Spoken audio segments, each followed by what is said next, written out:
Opa, Pedro, boa noite. Tá, Me passa o tá feedback do ótimo, áudio cara. aí, tá Só ok? que precisa do meu também. Tá funcionando? Tá. Então eu já tava vendo antes ali que tava ok. Caramba, agora eu tô vendo que eu tô precisando dar uma parada Cara, nessa teu juba, corte de negão. cabelo é muito maneiro. Minha vida inteira eu gostaria de ter um corte assim, esse meio moicano assim, mas não dá. Não dá. É o único jeito que tem. Tem que esconder as entradas, né? Camarada, muito É, obrigado, velho. tá? Pelo aceite, pela disponibilidade. E que você aceitar ser o primeiro desse novo formato, dessa nova 2023. Tentar manter essa rotina de lives novamente. É, Antes de passar a palavra, eu quero dar uma boa noite geral ao pessoal que está entrando. Estou tentando, vou tentar voltar com esse calendário de lives semanais, ou, na medida do possível, o máximo que eu conseguir fazer, próximo de semanal. Essas lives elas têm como objetivo realmente a gente trocar uma ideia com um profissional que esteja ali em sintonia, né, com as postagens que eu faço aqui, com que a literatura está trazendo de atualização em área de movimento, área de treinamento, área de tratamento, prevenção de lesões, enfim, o que for interessante para a gente trazer para discussão. E hoje estou recebendo aqui Tiago Batschauer, é isso? O sobrenome está certinho? Tiago Batschauer, Exa tá? Um prazer te conhecer. Cara, eu não sei se você conhece, mas quem me indicou há um tempo atrás, pô, cara, você precisa seguir, pô, acho que vocês têm tudo a ver, cara, segue lá, foi o Bento. Ele é um seguidor meu há muito tempo, já fez curso, ele segue você também, acompanha você, não sei qual a sua relação direta com ele, mas ele falou, caraca, que maneira as postagens dele, cara, eu preciso. Aí foi quando eu comecei a te seguir. E daí a ideia da live ela já vem vindo desde o ano passado. Mas, Thiago, deixa eu te passar para você fazer uma apresentação, tá bom? Te passar a palavra para você começar a, enfim, botar a garganta para funcionar um pouquinho. Obrigado, Pedrão. Primeiro também agradecer o convite, né, pra gente trocar essa ideia aí, porque na atual conjuntura que está a internet, assim, é difícil a gente encontrar profissional da área da saúde que esteja Isso. alinhado, assim, né, com o nosso, né, com a nossa premissa aí, né, de tentar pautar conduta em evidência, nesse tipo de coisa. Apesar de isso está melhorando, né? Está melhorando. Mas, muito bacana isso daí. Em relação ao tal do Bento, eu não sei há quanto tempo que ele me segue também, mas de vez em quando ele mandava um direct ou comentava algum post e tal. E teve uma vez que ele falou isso: cara, tu tens que ir fazer uma live com o Pedro lá do Resgate do Movimento. Aí eu disse, cara, com certeza eu faria. Eu já te seguia há um tempinho, eu fiz o curso teu de Boa. neurociência do movimento, né? Tempo. Faz o quê? Acho que já Foi, faz uns foi 4 final de anos, mais ou 2019, menos, que cara. tu Foi final, o primeiro formatinho ali é, que eu lancei foi final de 2019. eu lembro que eu recém tinha terminado meu mestrado e assim eu já estava mais habituado assim com enxergar o movimento a partir da neurociência, mas trouxesse umas ideias assim que para mim naquela época ainda eram muito interessantes, muito novas assim, né? Quando começou a incluir no raciocínio essa ideia de variabilidade motora, a relação disso com lesão e tal. Daí eu disse, cara, vou dar uma estudada a respeito disso daí e vou ver o que tem isso em relação à dor, né? Que é um tema que eu gosto de dedicar mais estudo. E aí, então, Pô, acabei me legal. aprofundando um pouquinho, assim, né? E acompanhei as tuas postagens, né? Pô, legal. Desde então. Aquele curso, ele foi o primeiríssimo, tanto que ele é todo feito no formato que eu gostava, né? Que era o de desenho, o whiteboard animation, né? Que era uma forma É, de eu não queria usar o PowerPoint, então eu fiz todo um whiteboard animation. Deu um trabalho, cara, para fazer aquelas 3 horas de curso. E eu lancei ele mais ou menos na semana que meu filho nasceu. E desde então eu nunca mais consegui ter o mesmo tempo que eu teria para fazer daquela forma o curso. Então ele foi um imagina. curso meio que inicial, teve, pô, os feedbacks foram muito bons, assim, porque quando você lança um formato online, das coisas que estão na sua cabeça, e você está um tempão trabalhando em cima daquilo, por mais que eu já apresentasse nos cursos, né, nas postagens, mas quando eu sintetizei e coloquei tudo no formato de curso, e joga assim para o mundo, né? Os feedbacks a gente fica um pouco sempre receoso assim, cara, como é que vai ser a aceitação? Será que o pessoal vai vir dando rasteira, vai vir batendo em cima? E pô, que bom que o feedback ele veio bem. Eu descobri depois que você também fez o curso, né? Depois que comecei a te seguir, depois acho que você citou alguma coisa em relação a isso. Eu falei, cara, pô, legal ele ter feito o curso. E é um curso de 3 horas, então eu tive que evoluir ele porque muita coisa se modificou. Tanto que eu coloquei ele nesse novo formato agora, mas expandi muito mais porque, além de que eu continuei estudando na neurociência do movimento, e todo esse assunto de variabilidade motora também me aproximou muito. Cara, legal, estou entendendo muito bem a neurociência do movimento, eu sei como a gente produz movimento, como a gente controla o movimento, o que é relevante para o nosso corpo quando a gente fala de controle de movimento, até para buscar estratégias de desempenho, né, de aprendizagem motora. Mas aí, quando eu comecei a desenvolver muito, a minha ideia de dor ainda não era tão atualizada, né? A ideia da como a dor se manifesta, ela ainda não era tão concisa como ela é hoje, assim, na minha cabeça. Eu precisava estudar mais isso para juntar também com o que a neurociência do movimento estava trazendo. É aí que expandiu assim um novo universo sobre, até para minha prática, né? Principalmente um universo de como eu vou não só agora a prática de propor um exercício, né? Propor um movimento, mas também todo o meu discurso, todo aquele aparato, né, comportamental, cognitivo que vem por trás também, que casa muito bem com... Neurociência é uma coisa só, né, na verdade. A gente que segmenta e estuda, mas dor, movimento, lesão, ela é uma coisa só, assim, né? Talvez quem está dentro dessa linha, acho que consegue enxergar isso, né? Porque... e é o que eu gostaria de que a gente discutisse aqui, porque, bom, eu sou profissional de educação física, você é fisioterapeuta que discute muito sobre neurociências da dor.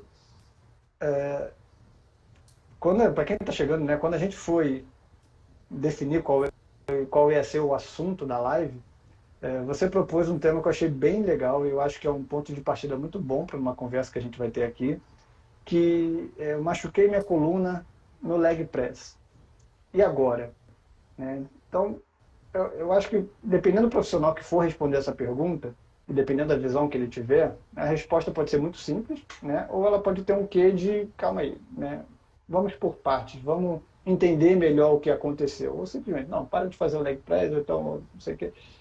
Mas, quando foi você que me propôs, depois você fez um post em sequência, qual é a ideia, né, que a gente tem por como a neurociência da dor ela pode nos ajudar a compreender o que acontece, não só nesse caso específico do leg press, mas também quando a gente faz um esforço, quando a gente faz um movimento e sente dor, o que significa isso?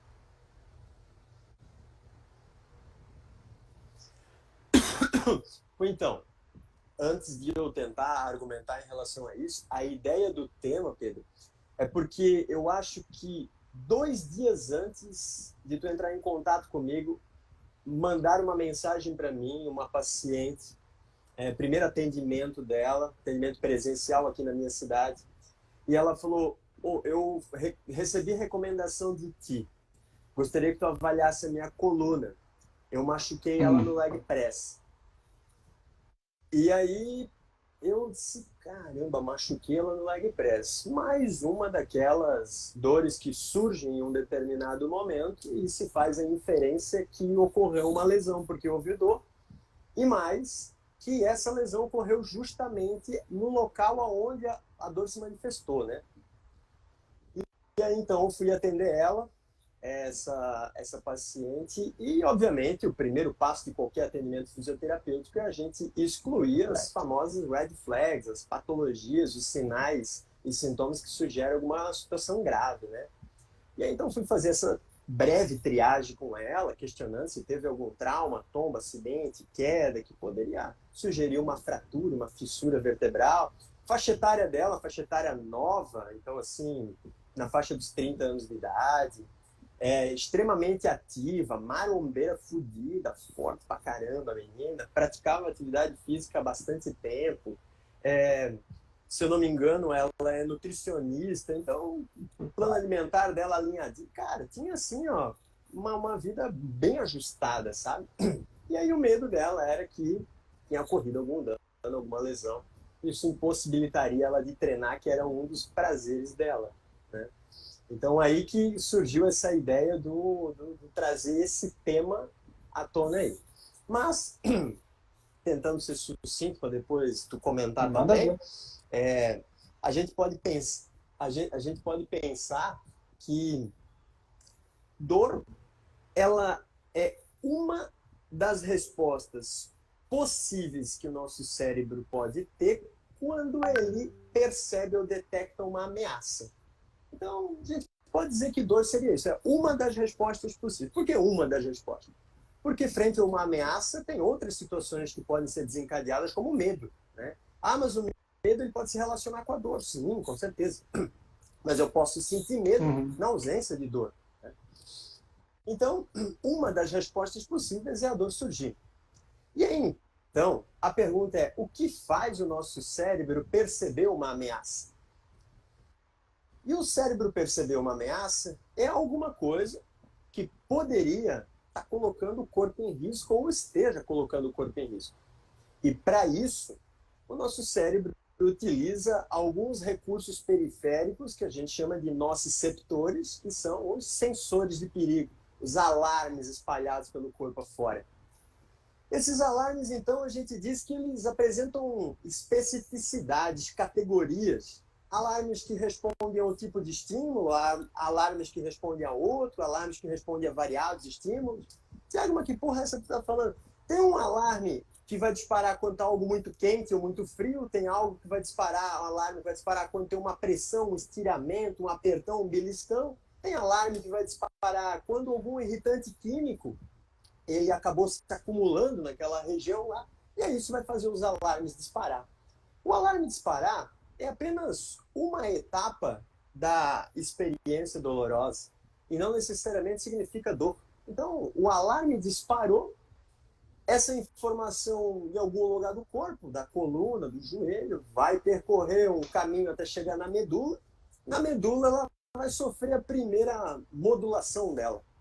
Modulação, vamos entender como algo que pode aumentar o volume daquele alarme e fazer um assovio virar um berro, ou pode diminuir o volume daquele alarme e fazer um assovio virar um sussurro.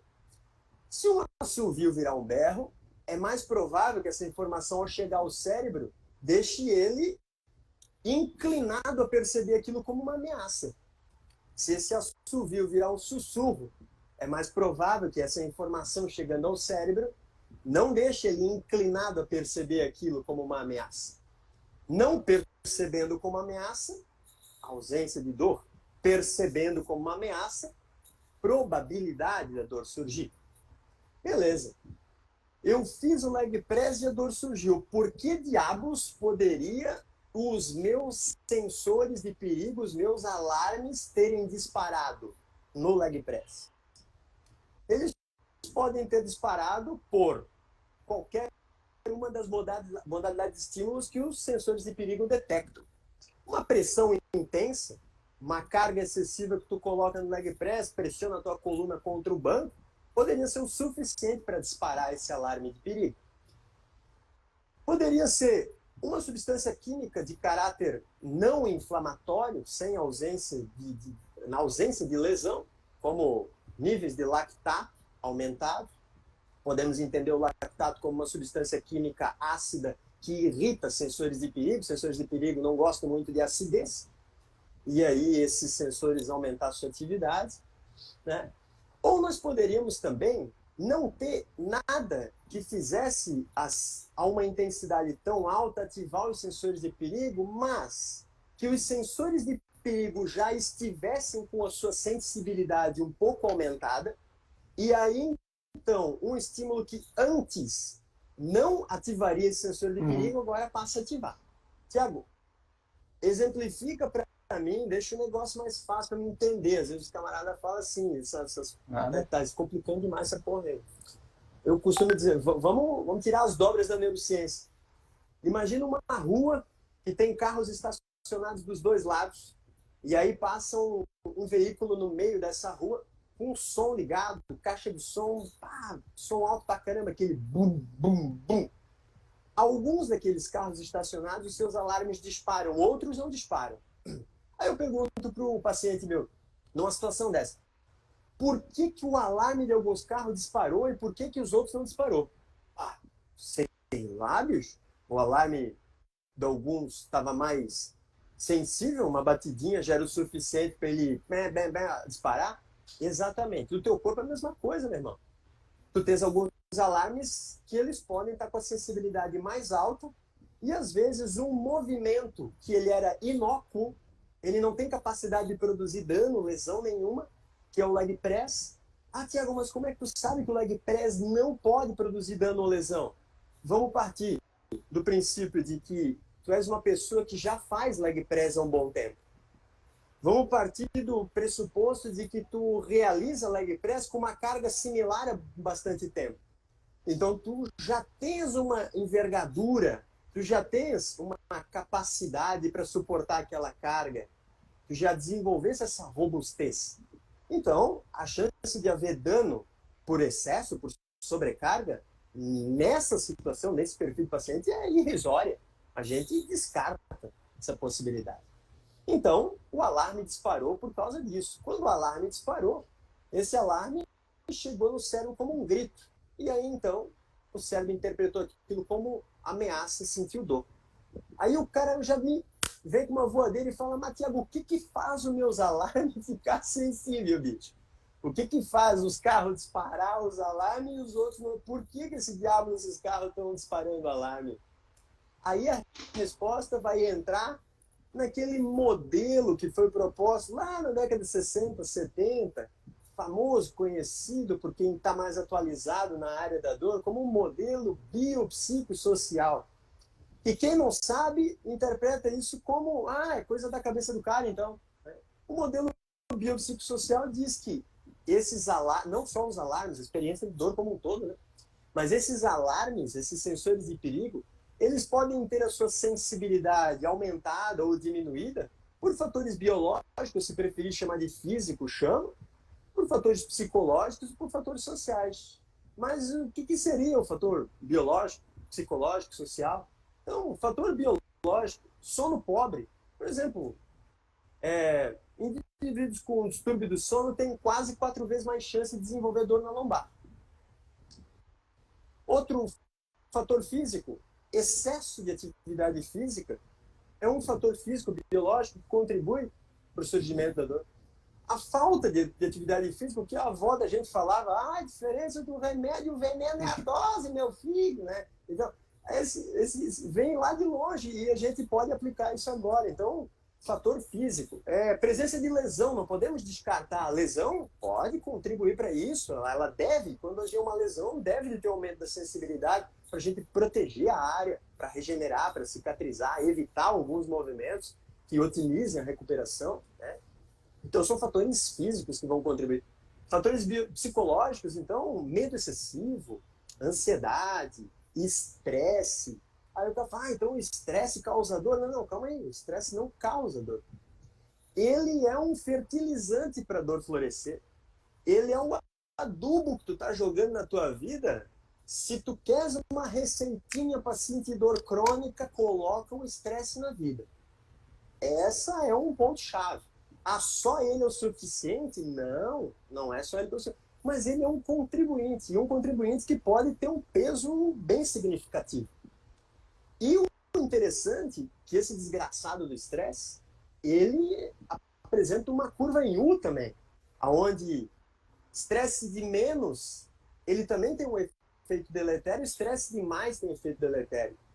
E mais, o estresse agudo, aquele jorro de hormônio do estresse do nosso organismo, de uma maneira abrupta, uma liberação fásica, digamos assim, ela contribui como uma espécie de protetor contra a dor.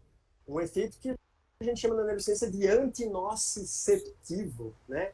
De não deixar os sensores de perigo ativarem. Quando esse estresse ele é contínuo, persistente, crônico, sustentado, ele já muda o perfil dele. Ele já muda. É que nem o camarada que eu costumo brincar, dizer assim, o cara gosta de camarão, beleza, come 1, 2, 3, 4 camarão e tá feliz. Faz ele comer 3 quilos de camarão. Algo que em pequena quantidade trazia um benefício, em quantidade maior, ele vai dizer, nossa, eu não aguento uma vez essa merda desse camarão na minha frente, né? Então o estresse funciona do mesmo jeito. Isso é um fator psicológico que contribui para essa sensibilidade dos alarmes. Fatores sociais muito negligenciados, na minha opinião. Então seria a nossa relação com o meio, com o ambiente. Então indivíduos que estão com uma saúde financeira prejudicada tendem a ter um aumento da sensibilidade no trabalho, tendem a ter um aumento da sensibilidade dos sensores de perigo.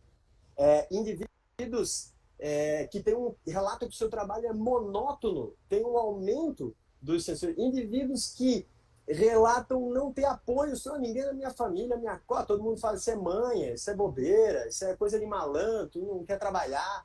Então tem um aumento de sensores de perigo.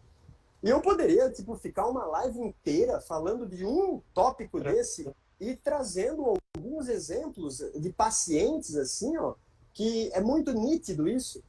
Se tu me permite, um paciente que eu atendi um tempo atrás, com dor lombar, ele tinha dor lombar crônica. Esse paciente, ele tinha um cargo de uma empresa, um cargo bom, ele tinha uma grana bacana, não se sentia mal financeiramente, assim. E ele falava assim, cara, minha dor lombar é de segunda a sexta-feira. Sábado e domingo ela passa.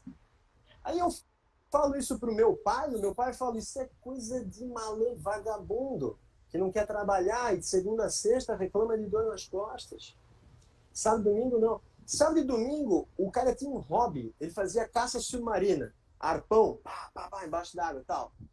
E ele falava, eu fico 4 horas no mar, cara, fazendo caça submarina em apneia, sem cilindro, sem nada. Porra, é uma atividade que exige fisicamente pra caramba, né? 4 horas no mar, subindo e descendo ali naquele... E aqui, tá doido. E não sinto nada minha coluna durante essas atividades, ele dizia pra mim. E aí, conversando com ele, eu falei, olha, tem uma influência que ela é bem relevante aí da tua satisfação do teu trabalho com essa tua queixa de dores. A gente consegue contrabalancear um pouco essa tua queixa, melhorando alguns outros aspectos, mas eu já vou te alertar que se tu tiveres a oportunidade de trabalhar com algo que te dê mais prazer, ou que pelo menos te entristeça menos, pode te trazer benefícios, né? Então, esse perfil de dor, de durante a semana doer e final de semana não, ele pode estar relacionado a essa insatisfação no trabalho. Ele pode estar relacionado a uma exigência física extenuante no trabalho? Sim, não era o caso dele. O trabalho dele era burocrático, administrativo. Resumindo, fechando a história. Deu uns 3 meses depois ele me mandou mensagem, falou, pô, saí daquela empresa, abriu um negócio para mim, eu sei, Thiago, dor lombar, não sei mais o que é, bicho. Então, aí nós temos um exemplo do que pode explicar, né? A dor ter surgido durante o movimento do leg press, não necessariamente o problema está no leg press. E o que mais se ouve, eu acredito que na tua área também, é aquele negócio assim, eu acho que eu devo ter feito o movimento errado. Até por ser o leg press, a minha área está cheia disso. Eu vou chegar nesse ponto também. Eu falei, né? Poderia ter uma explicação simples, né? Fez o movimento errado, ou a gente pode olhar para essa explicação mais complexa, né? Não, acaba sendo complicado para quem não está no meio, mas ela tem um grau de complexidade muito grande porque são muitos fatores que interagem para explicar a dor. Eu vou falar alguns pontos aqui e você pode me interromper a qualquer momento se você achar que eu tá fugindo do conceito dentro, né? Mas até para tirar também algumas dúvidas minhas. O fato da dor ser percebida, né, pelo nosso sistema nervoso, ainda tem também a questão da intensidade da dor que vai ser percebida, né? Porque a dor, a gente sentir dor, pode sentir dor ou não sentir dor, mas quando sente dor, pode ser aquela dor limitante, cara, não consigo fazer mais uma repetição, aí talvez venha aquela ideia da catastrofização, né? Quebrou, rompeu, me ajuda, ou não, pode ser simplesmente estar percebendo a dor, mas ainda consegue fazer ali, terminar a série, consegue levantar. E também a gente vai ter 2 perfis, pelo menos, de pessoas assim, né? Uma que consegue sentir a dor e ainda assim ter uma atitude diferente daquela outra que sentiu, talvez. Percebeu a dor também, mas teve uma outra atitude, que eu acho que vem muito também desse modelo comportamental. E tem um outro ponto, que também às vezes acaba vindo muitos alunos agora, né, à medida que a gente vai se especializando mais também dentro da área de reabilitação, a gente vê alunos com dor fazem muita parte do cotidiano do profissional de educação física também. Eu acho que essas lives são muito interessantes também para diminuir algumas dúvidas que na minha profissão a gente tem. É a ideia de que ninguém está isento de sentir dor. Eu acho que é muito importante que, por que eu estou sentindo dor, né? Cara, tem um componente do acaso que é muito grande, né? Tem uma imprevisibilidade que é muito grande. Tudo bem, a gente tem todos esses fatores que eles podem influenciar, mas que nenhum deles sozinho vai ser capaz de explicar por que você sentiu a dor. Pô, tá muito estressado no trabalho há muito tempo, beleza. Você está dormindo muito mal, você pode estar dormindo muito mal porque está estressado, ou está estressado porque está dormindo muito mal e está relacionado ao trabalho, está com problema em casa, por causa também da qualidade de sono, do estresse. Então, fica ali aquela famosa teia, né, de determinantes que talvez nem faça muito sentido a gente procurar por onde começou, né? Eu acho que a ideia de quem vai trabalhar com dor hoje porque existe uma noção dentro da educação física, eu acho que da fisioterapia também, de que é ficar caçando causa e efeito, né? Então, e ter a necessidade de explicar o mecanismo, ter a necessidade de explicar o porquê está sentindo dor. Então, tudo bem, é o acaso que vai interferir muito? Às vezes porque você tem aquele aspecto mais macro, né, da dor, dos aspectos influenciando a dor, e tem um micro, que é o leg press. Você fez aquela coisa e sentiu a dor imediatamente. Então, alguma coisa ali aconteceu que realmente os seus terminais estavam mais sensíveis e rolou a interpretação que foi para o sistema nervoso autônomo, depois virou o cognitivo, que você começou a prestar atenção, você começou a inferir um monte de coisa que pode estar acontecendo e que vira uma bola de neve. Mas, de fato, qual é a causa da dor? Né? Eu acho que, se eu estiver falando besteira, você pode me interromper. Mas a causa da dor talvez não seja o tão relevante, mas filtrar todos esses aspectos comportamentais, cognitivos, né? Trazer também à tona, né, a noção do seu aluno, do seu paciente, de que isso pode influenciar e que ele pode ter algum controle sobre isso, eu acho que é uma mensagem importantíssima para quem está falando com alguém que está com dor, quem está atendendo alguém que está com dor, para quem está precisando de ajuda, né, no caso da dor. E nesse aspecto aí, Pedro, eu costumo dizer assim, quando chega um paciente para mim com dor na coluna lombar, são 3 perguntas principais que ele gostaria que eu respondesse. E às vezes ele não me faz essa pergunta e eu falo para ele, eu acho que tu deve ter 3 dúvidas para me perguntar. Aí ele diz, qual? Eu falo, o que será que aconteceu para eu começar a sentir dor? Quanto tempo vai levar para mim ficar bom? E o que eu tenho que fazer para isso melhorar, para isso se desenrolar? Ele falou, eu acho que as 3 mais importantes perguntas, né?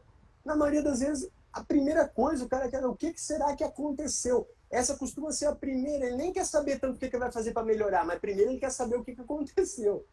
E aí, então,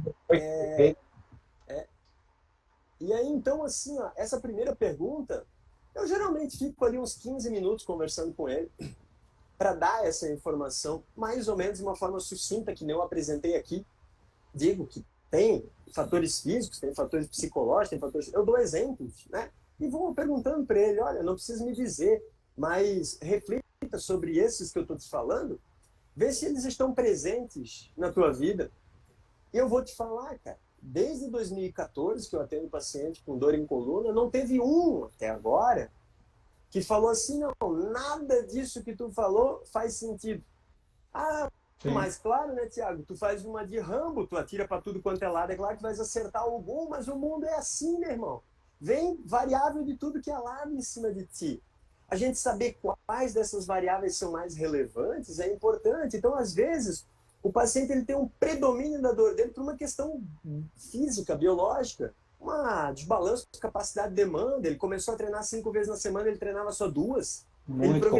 Ele progrediu carga muito rápido, ele tá treinando com um cara marombeiro, ele quer ficar no mesmo naipe do cara. Então, agora, talvez eu não deveria te falar isso, capaz de me cancelarem com isso, mas assim, CrossFit.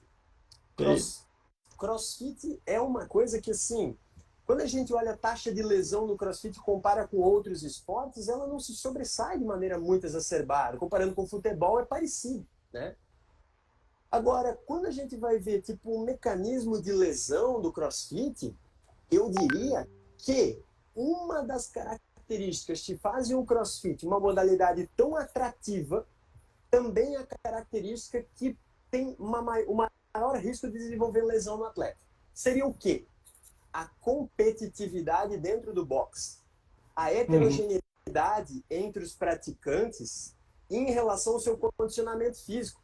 Às vezes, o WOD que eles fazem ali, o treino que eles fazem, e um cara que já tem uma robustez para aquele treino, já está treinando há 2, 3 anos, e o outro iniciante, ele quer tentar fazer naquele mesmo padrão daquele cara. Ele olha para o lado, não, velho, tem umas gatinhas aqui do lado, elas vão olhar para mim, eu vou ser um franguinho aqui, não, eu vou levantar peso nessa merda também.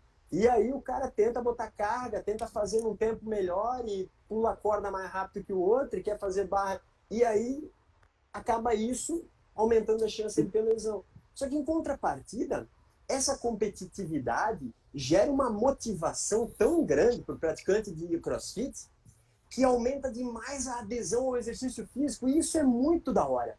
Que tu não consegue isso com a musculação. Chato pra caralho pra uma academia ficar empurrando máquina, abrindo e fechando, botando lajotinha pra baixo, lajotinha pra cima, igual o Robocop ali. Agora lá não, velho. Lá eu corro, lá eu pulo, eu jogo pneu, eu pulo corda, me penduro, eu saio correndo, eu faço o demônio lá, entendeu? Então, é um negócio muito mais atrativo, assim. E eu, particularmente, eu não vejo, assim, uma modalidade com maus olhos, assim. Eu vejo o lado bom e o lado ruim, como qualquer outra modalidade eu consigo enxergar isso, né? Então, é uma questão que a pessoa precisa pesar, mas se for para eu fazer uma recomendação, eu digo assim, ó, antes tu aumente o teu risco de lesão fazendo crossfit do que fique sentado no sofá assistindo Netflix, pô. Então, é melhor se lesionar fazendo exercício do que tu adquirir um distúrbio metabólico em decorrência do sedentarismo, aumentar o risco de doença cardiovascular, de câncer, né? Então, cara, eu sou pró-exercício total. Aqui na minha cidade, personal trainer costuma recomendar bastante paciente para mim que deu dor na academia, porque ele sabe que eu sou um cara que raríssimas das vezes vai dizer pro cara, não, para de treinar. Não, eu vou sugerir adaptações no treino. Não, vamos falar assim, ó, fala pro instrutor para ele fazer isso desse jeito, fazer aquilo daquele, ou esse ele segura por enquanto, faz um treino daquele jeito lá. Podemos usar a biomecânica a nosso favor, né? Então, eu vejo muito nisso daí. E aí, explicando isso para o paciente, essa primeira pergunta, aí o cara já fica mais tranquilo, então, que não tem nada grave, né? É claro, primeiro vai fazer uma triagem do paciente para saber se a gente pode excluir as red flags, né? As patologias graves, né? A segunda pergunta ali, quanto tempo leva para mim ficar bom? Pô, isso a literatura me fornece. Então, a literatura me fornece, eu pego estudos prognósticos de dor lombar, dor em quadril, né? E eu vou conseguir dizer para esse paciente, em média, vai levar de 15 a 21 dias, em média, 6 semanas para melhorar, né? Não sei se está travando, parece que a tua imagem ficou meio... Tá me ouvindo? Também. O meu sinal já estava meio ruim antes, mas eu tô vendo. Aqui está ótimo. Tá.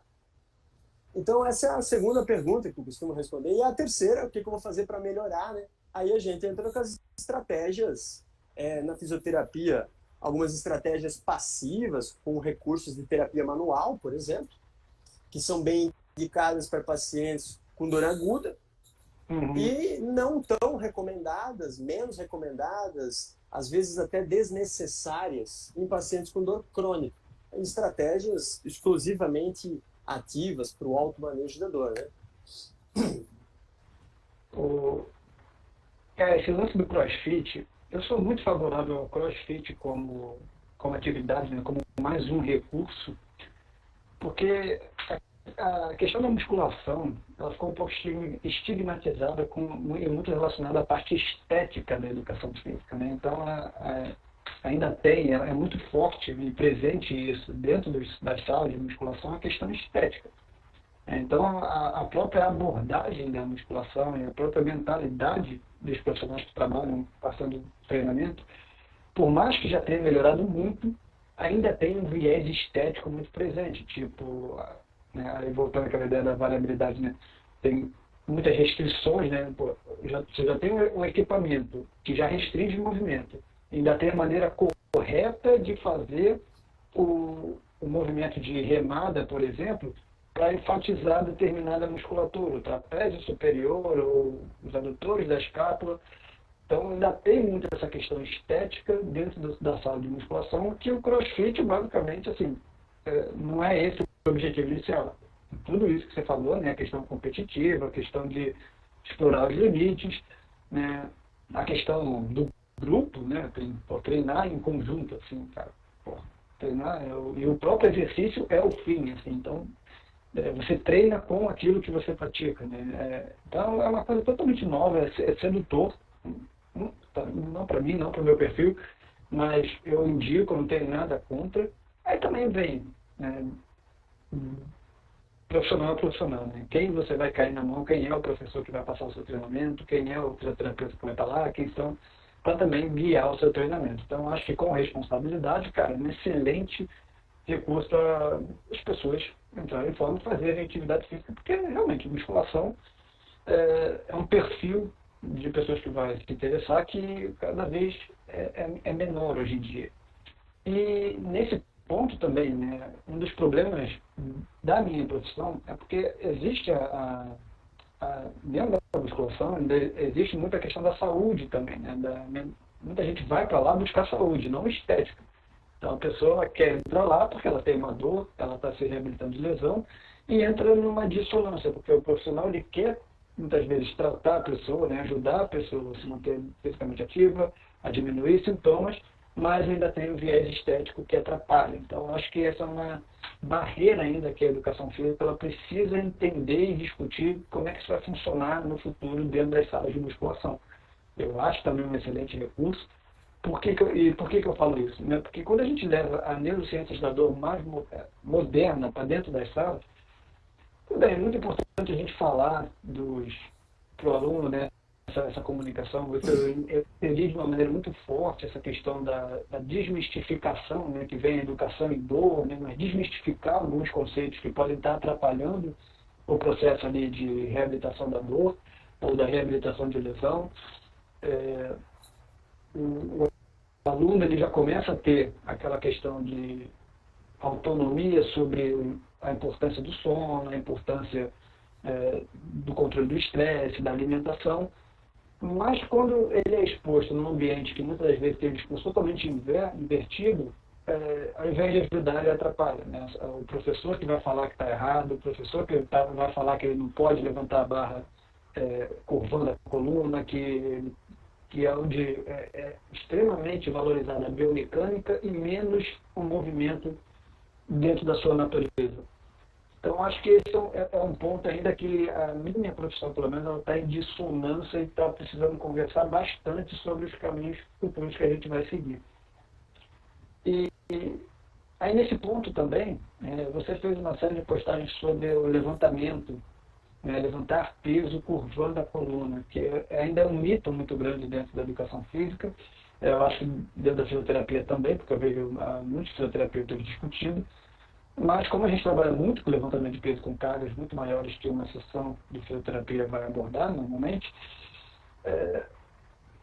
onde é que estamos hoje? Tá? Você talvez esteja um pouquinho mais atual em relação a isso, dado esses últimos posts que você fez. Mas onde é que a gente está hoje em relação ao movimento, a curvar a coluna ser proibido ou deveria ser proibido ou não deveria ser proibido, ou em que grau a gente pode começar a falar sobre isso, que é bastante polêmico?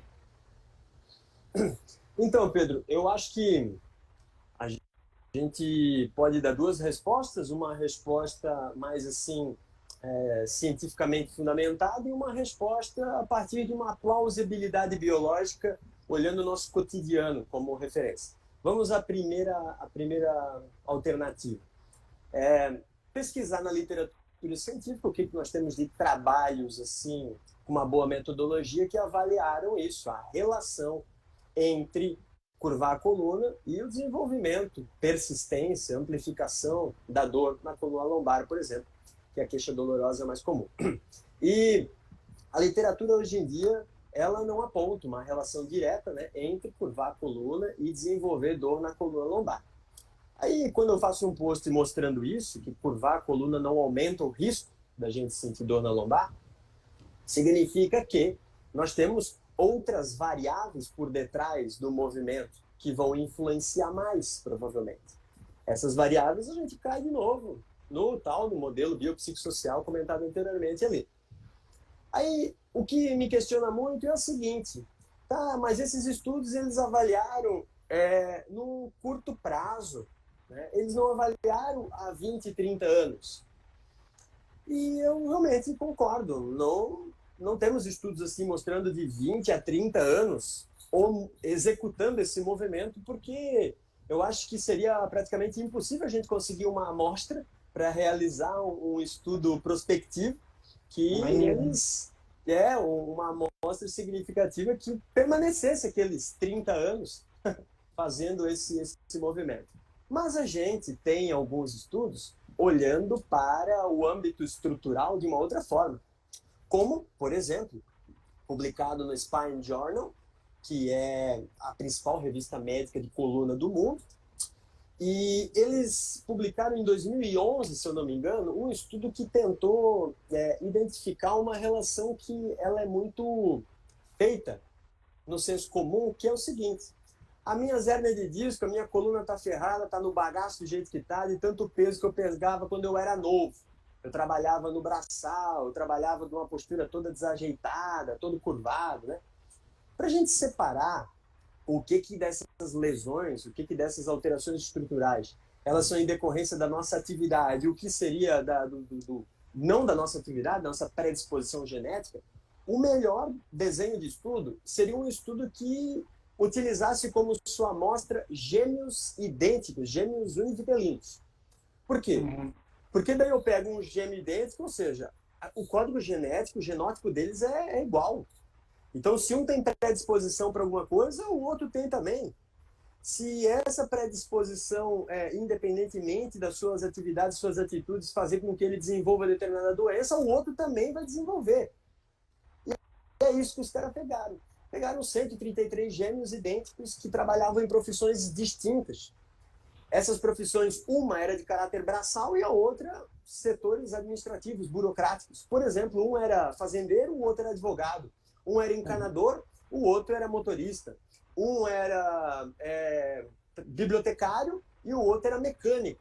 Serviços bem distintos, mas gêmeos idênticos. E aí eles fizeram ressonância magnética da coluna desses gêmeos aí para evidenciar possíveis processos degenerativos nos discos intervertebrais. As famosas discopatias degenerativas, que eu costumo dizer para os meus pacientes, que é um nome feio que a gente costuma dar na área médica para dizer assim, o envelhecimento natural da tua coluna. Né? E aí eles viram o quê? Que quando um gêmeo ele apresentava hérnias de disco, o outro gêmeo ele também apresentava essas hérnias de disco, independente se ele era bibliotecário, se era mecânico, se era agricultor, se era eletricista ou o setor administrativo. Indicando que a predisposição genética parece ser mais relevante para o desenvolvimento de uma hérnia de disco, de uma discopatia degenerativa, de uma alteração estrutural, do que a atividade que ele desempenha por si só. Parece ser mais relevante. Isso foi a constatação do estudo. Aí eu falo isso para algum paciente ou para alguém no Instagram que vê esse post e fala, tá, então, se no meu DNA estiver dizendo assim, a tua coluna vai ser fodida quando tu ficar velho, não tem o que eu fazer e eu vou sentir dor pro resto da vida. Eu disse, calma, meu irmão. Porque a gente está falando de uma lesão ou de uma alteração normal do envelhecimento. Seja lá como tu quiser chamar. Eu prefiro essa segunda forma. Né? A gente não está falando de dor. Ter essas alterações não implicam sentir dor. Então, ainda existe muito enraizado essa ideia de que toda dor vem acompanhada acompanhada dessa filha da mãe, dessa alteração estrutural, desse dano, dessa lesão. Né? E quando a gente olha para a hérnia discal, que é uma das coisas que mais acaba assustando as pessoas, a gente tem dados mostrando que 94%, 96% delas não produzem dor. Então, cerca de 4% dos indivíduos com hérnia de disco tem dor. Aí, se eu trago isso para um paciente meu, de novo, não acaba de falar, ele já dá ali no meio e fala assim, então, Tiago, eu estou nesses 4%. Aí eu falo, por quê? Porque eu sinto dor e eu tenho hérnia de disco. Minha ressonância, semana passada eu fiz. Aí eu disse, tá. Imagina que eu tô pegando o carro daqui e tô indo para a capital. Da minha cidade até na capital, até Florianópolis, 130 quilômetros. Aí tu começou a andar na BR, um acidente de carro, tu vê a polícia naquele acidente. Tu anda mais uns quilômetros, um novo acidente de carro, viatura da polícia lá. Terceiro acidente de carro, chegando próximo da capital, a viatura da polícia tá lá. Tu fala assim, só pode ser esses filhos da puta desses policiais que estão fazendo esses acidentes. Aí como? Tá louco? A polícia tá lá, não é que tem acidente, né, Tiago? Se não, mas como é que pode? Se 3 acidentes que eu passei, a polícia tava nos 3, cara, é claro que é a polícia que tá fazendo esse acidente aí. Aí, não, é que tu chegou depois, a polícia veio antes. Eu disse assim, pois é, cara. Vamos mudar os nomes agora? Vamos chamar o acidente da tua hérnia de disco, né? Vamos chamar a tua dor, né? De tu que estava andando, né? E a polícia ali, a ressonância magnética que tu fez ali. Então, cara, tu fazer uma ressonância magnética depois que tu tá sentindo dor e tu encontrar a hérnia de disco, tu não pode bater o martelo e dizer que essa hérnia de disco, a dor é por causa da hérnia de disco. Então essa hérnia de disco ela pode ter vindo ali, ó, alguns meses antes da tua dor. Não dá para tu afirmar isso. Por isso que tu não tem certeza se tu tens os 4%. E dentro desse próprio movimento, que ele é um dos mais polêmicos da minha área, né, o levantar sem a coluna estar neutra, invariavelmente alguém vai encontrar algum aluno, alguma pessoa que fez esse movimento e sentiu muita dor na lombar, que aí pode ver toda a explicação do início da live, né, do leg press, acho que a explicação seria a mesma. Foi no médico, fez a ressonância, encontrou uma hérnia de disco e taxou que não só a dor vem pela hérnia de disco, mas que a hérnia veio por causa do movimento. Então, o movimento, é muito comum, o movimento me deu uma hérnia. Né? Eu espirrei e fiz uma hérnia. O movimento me deu uma hérnia. Né? E a plausibilidade biológica. Quanto mais peso a gente coloca para levantar, chega a ser impossível a gente conseguir levantar mantendo uma coluna perfeitamente neutra, como o livro aponta que deveria ser. E por mais que no olho nu a gente não esteja conseguindo enxergar algum grau de rotação da lombar, enfim, da pélvica lombar, ele existe. É importante a gente saber que quanto mais peso, nosso corpo ele vai se adaptando também para buscar recursos para levantar aquele peso. Mas acho que essa mensagem que, cara, não necessariamente isso vai causar a hérnia já poderia até estar lá, né? A menos que tenha faça um estudo de antes e depois com as ressonâncias, aí a gente pode fazer uma causalidade, mas que eu acho que seria muito difícil. Mas eu acho que é um mito muito grande ainda que existe para evitar certos movimentos. Né? E o Pedro, é engraçado que agora eu lembrei de uma coisa que algumas semanas atrás teve um seguidor que mandou uma mensagem no direct para mim que eu tinha postado nos meus stories eu fazendo um exercício, acho que era exercício de stiff na academia, estava fazendo levantamento stiff ali. E aí ele pegou e comentou no direct assim, ô professor, eu te acompanho há um tempo, gosto bastante do teu conteúdo e tal, eu vi que tu fizesse um post sobre curvar a coluna num gerador e não sei o que, o Bato falou ali, muito interessante e tal. Então, por que quando tu vai fazer esse exercício, tu não curva a tua coluna, tu deixa ela retinha do jeito que tu fala que não precisa se preocupar, que não vai gerar dor? Por que tu bota no post para curvar, mas tu, quando faz, tu deixa a tua coluna retinha ali no vídeo? Aí eu disse pra ele, é porque, meu camarada, Se tu lê o post lá de novo, a respeito do curvar a coluna, a gente tem algumas evidências recentes mostrando que curvar a coluna para levantar carga aumenta a eficiência muscular. Ou seja, há uma menor atividade eletromiográfica dos paravertebrais com uma maior capacidade de torque. É um carro mais econômico. Ele anda uma maior distância com menos combustível. Então, curvar a coluna gasta menos energia, digamos assim, e gera uma maior capacidade de força. Manter a coluna ereta tem uma menor eficiência muscular, só que uma maior atividade eletromiográfica dos paravertebrais. Então, não existe o certo e errado, existe o teu objetivo. Tu queres realizar um exercício para aumentar a atividade paravertebral, ou tu queres realizar um exercício para levantar carga, peso? Se é levantar peso, basta tu olhar nas Olimpíadas, os caras que fazem levantamento de peso, inversão de lordose lombar, assim, em todos eles, não tem nenhum que não faz isso. Por quê? Porque gera maior capacidade de torque, maior eficiência muscular, cara. Então, naquele vídeo, eu estou fazendo porque eu sinto uma fadiga bastante grande ao realizar alguns exercícios que precisam manter a coluna ereta. Eu fadigo a minha coluna antes, por exemplo, de membro inferior. Quando eu vou fazer exercício de agachamento, a minha lombar fadiga antes de quadríceps e glúteo. Então, eu estou fazendo exercício com a coluna ereta para tentar melhorar essa resistência para, durante os outros exercícios, eu ter um pouco mais de performar melhor, né? Ah, entendi. Não, faz sentido. Pô, brigadão e tal.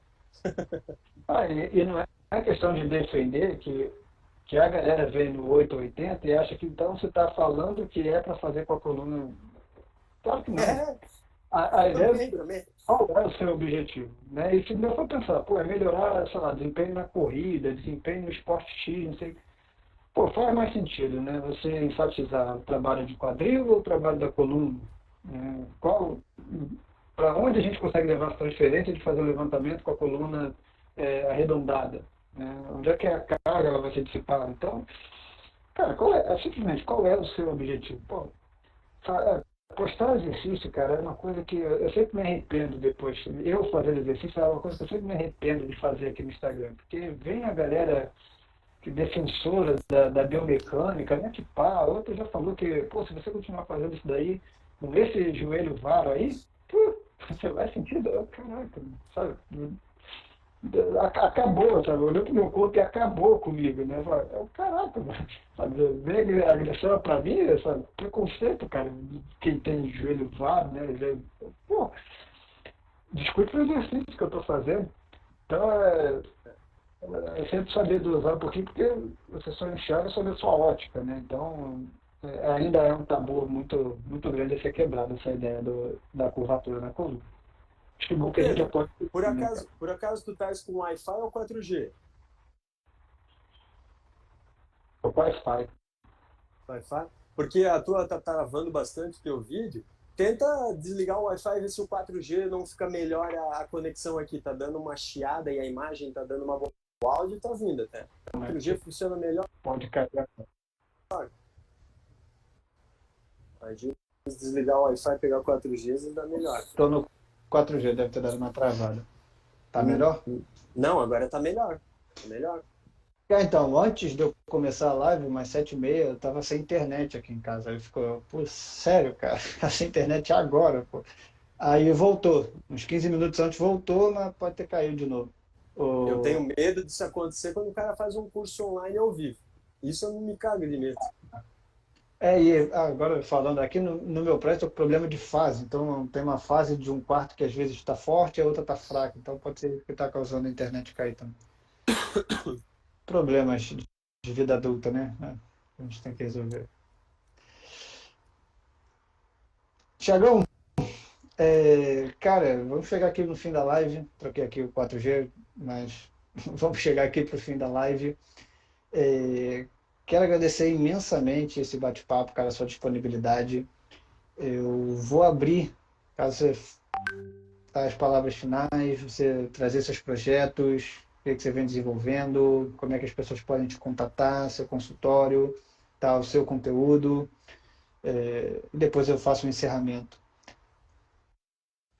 Obrigado, Pedro. Então, agradecer primeiro de novo o bate-papo aí, porque faz muito tempo, cara, que eu não faço live assim, e ainda mais que consiga manter uma troca de ideia harmônica, né? Com passe de um lado e devolve a bola para cá, assim, né?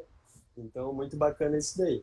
Então, para quem não me conhece e assistiu, vai assistir depois, então, eu me chamo Thiago, como o Pedro falou, eu sou biólogo, fisioterapeuta e mestre em neurociências, e no meu perfil aqui no Instagram eu gosto de abordar, principalmente no feed, assuntos que envolvam a temática dor, sempre de uma perspectiva da neurociência, ou na maioria das vezes, na perspectiva da neurociência.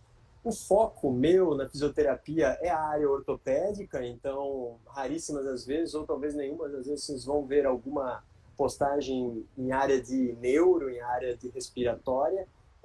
Foge muito da minha competência, da área que eu estudo, então eu sou bastante ignorante nessa área. Não que nas outras eu não seja, só que a minha ignorância ela é reduzida. E eu tô em relação a projetos, assim, eu tenho um amigo meu que, não sei se tu segue ele aqui no Instagram, tá bem hypado já, a gente estudou junto, o Wesley Delanogari, um psicólogo, e o Wesley, ele tem um clube de assinaturas lá, um reservatório de dopamina, que já tem 80 e poucos mil pessoas lá inscritas e tal. Eu já dei uma aula lá como professor convidado, e agora também vai sair um módulo meu lá no Reservatório Dopamina, Neurociência da Dor, são 10 aulas, em torno de 30 minutos. Mas, a partir do momento que eu gravei essas aulas aí, agora eu estou com a ideia de iniciar um projeto que é o seguinte, e eu tô divagando ele aqui agora ao vivo, cara. Eu não esbocei nada, mas me veio a ideia, assim, hoje de tarde, e eu disse, pô, vou tentar jogar isso pro papel. Que é o seguinte, que é o seguinte, apesar de estar restrito à área da neurociência da dor, assim, no Instagram, profissionais de saúde que conversam, que dominam com isso daí, mas está bastante restrito também a procura por esse tema. Então, tem poucos profissionais falando disso, mas tem pouca gente querendo saber dessa área de neurociência da dor, né?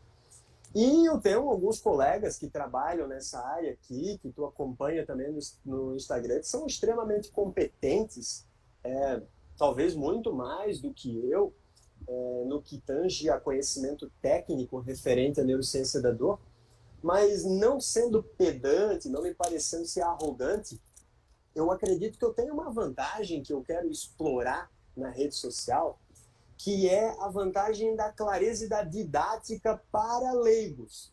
Então, então assim, eu vejo que se profissional da saúde já sabe pouco sobre dor, tem pouco conhecimento, os leigos, então, meu irmão, não fazem ideia do que é esse universo todo. E falta divulgação científica para leigos. Então, eu ficar fazendo post de um estudo publicado no New England Journal of Medicine, no ano não sei o quê, o observacional, prospectivo, cara, o leigo vai ler observacional, porque porra que é essa? Eu não entendo nada disso. New England, que merda que é isso? Então, eu quero tentar conversar com essa rapaziada, com os leigos, para educar essa galera sobre dor, assim. E a minha ideia é justamente elaborar um curso de neurociência da dor para esse público. Então, vai ser um curso que eu vou tentar falar o menos possível, ou se falar de uma maneira bem facilitada, jargões técnicos da neurociência, né? Coisa que no curso que eu fiz em novembro, um curso online de neurociência da dor, eu dei uma aprofundadazinha boa. Então, eu fui do micro, de receptores de membrana dos nossos receptores, de vias intracelulares, segundo mensageiros, transcrição gênica, coisa que os caras veem, nossa, meu irmão, que que é isso, maluco? E o que isso muda no meu entendimento? O que porra isso tem a relação com o alfinete que bate no meu dedo ou com a pancada que eu levo nas costas? E aí no final os caras viram, pô, mas o negócio se encaixa. E aí eu recebi uns feedback muito legal, porque apesar de ser um curso específico, pô, eu tive psicólogo que fez, acadêmico de psicologia, acadêmico de medicina, dentista, advogada, gente do marketing, então veterinária, eu tive diversas profissões, não só da saúde, que fizeram e falaram, cara, eu consegui entender. Eles falaram, eu consegui entender mesmo eu sendo mais específico, apesar de eu começar do nível simples e aumentando ao longo do curso. Aí eu falei assim, imagina se eu der uma simplificada, se eu mastigar esse negócio para ele. Então eu quero entregar para mais gente esse conhecimento, né? Então eu vejo isso uma herança que eu ganhei eu trabalhei como professor de ensino médio em escola pública e particular, e aí eu costumo dizer, meu irmão, se tu conseguir numa sala de 20 alunos da escola estadual, pública, do turno noturno, a galera da noite, de 20 alunos, tu fazer 5, olhar para ti e não ficar com a cabeça para baixo ou dormindo, tu tens uma magia que deve ser explorada. Tu tem uma magia que deve ser explorada. E eu conseguia isso. Então eu conseguia, às vezes eu tinha que gritar, às vezes tinha que fazer piada e tal, né? Mas eu conseguia. Então eu falei, eu vou trazer isso, velho, para a rede social e vamos tentar falar com essa gente. Porque rezar a missa para bispo, ensinar estilinga da pedrada, bicho. Você, só nessa live aqui, né? A gente não tinha conversado muito, tanto assim antes. Você é muito bom de analogias, né? E para simplificar um conteúdo que é complicado, como neurociência da dor, pô, analogia é fundamental, né? Para fazer as pessoas entenderem. Pô, acho que esse projeto tem, assim, tem tudo para dar certo, porque tem um mercado realmente que está em aberto, né? Quando a gente fala em curso de neurociência da dor, para profissionais a gente encontra fácil. Tá? E mesmo assim, para profissionais, a linguagem também ela não pode ser muito pesada nem pedante. Tá? Porque a gente já parte do princípio que só pelo cara ser da área, ele já tem um nível de leitura muito alto, de compreensão daquele assunto, que eu acho que não é por aí. Né? Estou muito tempo longe das faculdades, mas eu duvido que elas tenham melhorado muito do que era quando eu estudei. Mas, assim, da formação básica, pelo menos. Né? Então, cara, a ideia é muito boa. Eu posso te dar umas ideias, assim, se for falando, eu posso te sugerir algumas coisas também assim que vieram na minha cabeça para atingir o público leigo, que eu acho que pode fazer sentido assim para o seu projeto. E parabéns, cara. Parabéns. Não é simples, mas eu acho que tem um mercado forte aí, cara. Também quero aproveitar, eu esqueci, né, que esqueci de falar no início, que eu deveria ter falado no início. Esse ano eu também comecei o projeto do podcast. Essa semana eu estou chegando no 10º episódio. Eu estou pegando as lives do ano passado e também estou colocando algumas lives autorais, né, umas lives que eu faço sozinho, que eu discurso sobre algum tema relacionado à neurociência do movimento. E toda sexta-feira vai ao ar um episódio. Estou no Spotify, Deezer, Amazon e no Google. A Apple, o pessoal... Tudo, tá em tudo. Não estou na Apple, cara. A Apple, o pessoal pede, mas eu não consigo fazer o login na Apple. O grande problema é esse. Eu redefino minha senha várias vezes e a Apple não me aceita. Olha que ridículo. É ridículo isso. Eu esqueci minha senha, e quando eu boto a senha, é aquele negócio. Pô, mas essa senha você já usou. Caraca, mas era que eu estava tentando usar. Então eu estou nesse problema. A Apple, certo, pensa assim, cara, não vamos aceitar esse cara que esquece muita senha. Foi assim, pô, esse cara já está no Google, não vou botar, eu quero exclusividade. Eu acho que eu preciso de algum dispositivo da Apple para fazer isso daí funcionar. Mas vai rolar, invariavelmente vai rolar. Tá?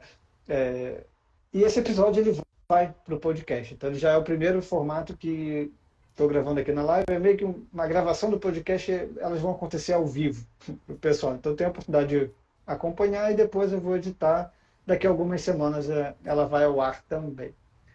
Tá? Então, a ideia realmente dessas lives é que alimente o podcast E o podcast ele é totalmente voltado para profissionais, principalmente fisioterapeutas, profissionais de educação física, mas todo mundo que sentir que precisa de um embasamento maior dentro de discussões mais modernas em neurociência da dor e neurociência do movimento.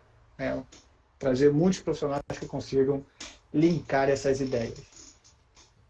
Então, Thiago, mais uma vez, muito obrigado pela presença, camarada. Muito obrigado por aceitar fazer parte desse projeto. Tenha uma excelente noite. Pessoal, muito obrigado também. Essa live vai ficar gravada até eu jogar no podcast, aí depois eu vou tirar ela aqui do Instagram. Quem quiser assistir depois, ela vai ficar, eu vou botar lá nos stories o link para você assistir.